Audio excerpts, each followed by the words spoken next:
Hi everyone, I'm going to read Rosie Revere, Engineer by Andrea Beaty and illustrated by David Roberts. Rosie Revere, Engineer.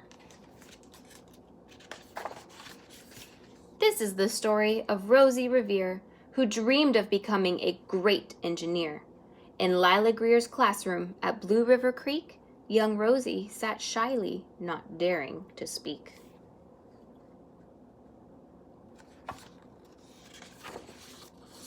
But when no one saw her, she peeked in the trash for treasures to add to her engineer's stash.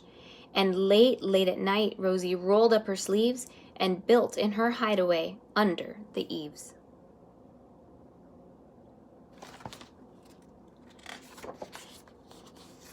Alone in her attic, the moon high above, dear Rosie made gadgets and gizmos she loved. And when she grew sleepy, she hid her machines far under the bed where they'd never be seen.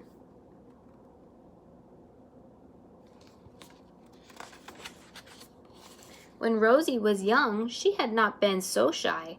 She worked with her hair swooping over one eye and made fine inventions for uncles and aunts, a hot dog dispenser and helium pants.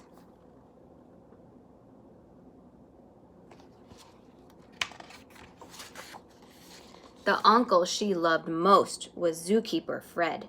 She made him a hat to keep snakes off his head, from parts of a fan and some cheddar cheese spray, which everyone knows keeps the pythons away.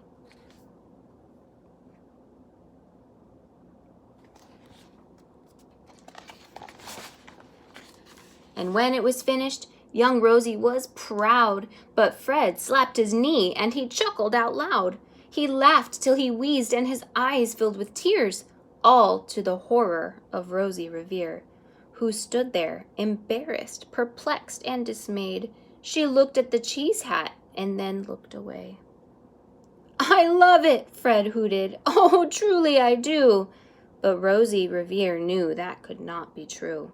She stuck the cheese hat on the back of her shelf and after that day kept her dreams to herself.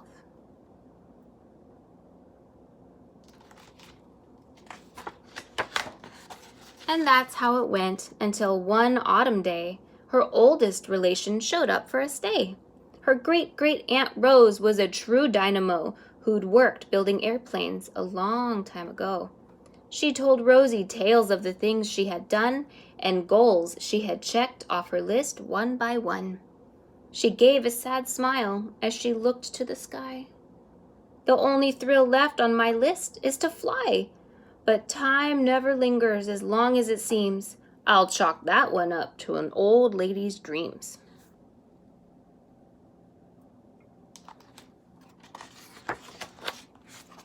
That night, Rosie lay wide-eyed in bed. A daring idea crept into her head. Could she build a gizmo to help her aunt fly? She looked at the cheese hat and said, "No, not I." But questions are tricky, and some hold on tight, and this one kept Rosie awake through the night.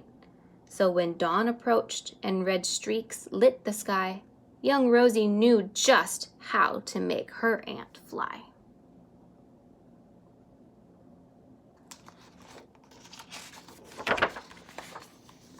She worked and she worked till the day was half gone, then hauled her cheese copter out onto the lawn to give her invention a test, just to see the ridiculous flop it might turn out to be.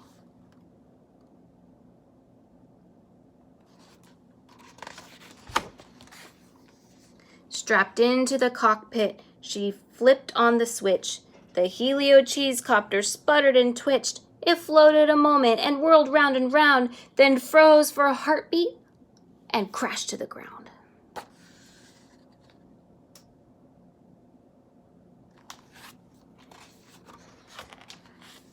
Then Rosie heard laughter and turned round to see the old woman laughing and slapping her knee. She laughed till she wheezed and her eyes filled with tears, all to the horror of Rosie Revere, who thought, "Oh no, Never, not ever again will I try to build something to sputter or spin, or build with the lever, a switch or a gear, and never will I be a great engineer.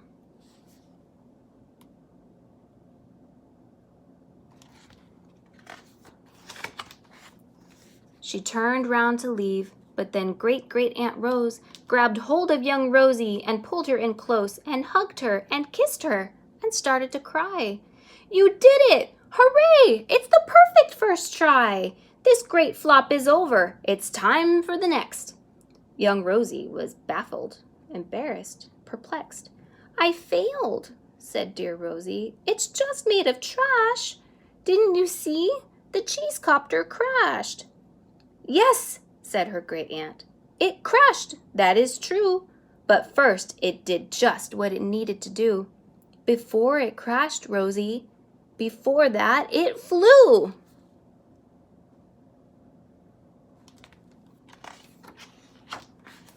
"Your brilliant first flop was a raging success. Come on, let's get busy and on to the next." She handed a notebook to Rosie Revere, who smiled at her aunt as it all became clear. Life might have its failures, but this was not it. The only true failure can come if you quit.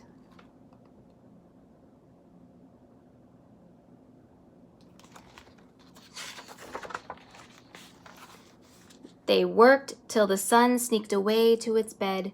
Aunt Rose tied her headscarf around Rosie's head and sent her to sleep with a smile ear to ear, to dream the bold dreams of a great engineer.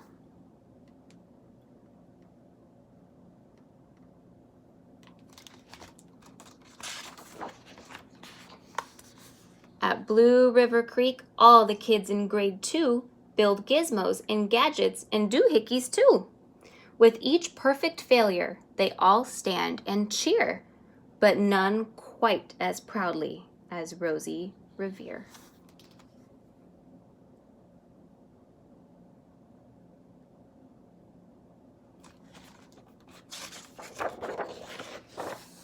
The end. Thank you for reading with me, friends. I hope that you are staying safe and healthy, and I will read another book to you soon.